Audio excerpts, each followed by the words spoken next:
আরে কাকিমা, আপনি কেন চিন্তা করছেন? শুধু শুধু ওর মধ্যে পড়াশোনা এমন একটা বেস আমি তৈরি করে দিয়েছি, মানে একটা ক্রিয়েটিভিটি তৈরি হয়ে গেছে ওর মধ্যে। দেখবেন, বলতো 1+1 কত হয়? 11 স্যার। দেখলেন 11। মানে আমরা নর্মালি কি জানি 1+1 2 হয়। আরে হ্যাঁ, তো 11ও যে হতে পারে, এর মধ্যে ক্রিয়েটিভিটি করার যে চেষ্টাটা ওর মধ্যে এসে গেছে। কিন্তু মানে একটা ক্রিয়েটিভিটি, মানে আপনার একটা সায়েন্টিস্ট কিন্তু তৈরি হচ্ছে কাকিমা।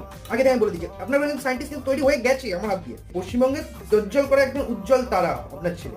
আরেকটা কোশ্চেন করে দেখলেন, বলতো 2+2 কত হয়? 8 হয় স্যার, 8। হ্যাঁ, দেখলেন 8 মানে কি হলো? 2+2 আমরা কি জানি 4, কিন্তু 2 কে আমরা দুবার ইউজ করবো, ঠিক আছে? তো এই জন্য আমরা x এর মান যদি 12 ধরি, তাহলে 2 কে আমরা দুবার কেন ধরবো না? তো ওই জন্য কি করলো 4, ওইদিকে 2, আবার ওইদিকে 2 মানে 8। ক্রিয়েটিভিটি এটা, হ্যাঁ এটা ক্রিয়েটিভিটি। আপনি এবার নোটের শুধু বান্ডিল গুনুন, ও বড় সায়েন্টিস্ট হয়ে যাবে। হ্যাঁ, আর আমি জানি ও অনেক কিছু অনেক দূর দূর অব্দি যাবে, অনেক ভালো ছেলে আপনার, ঠিক আছে?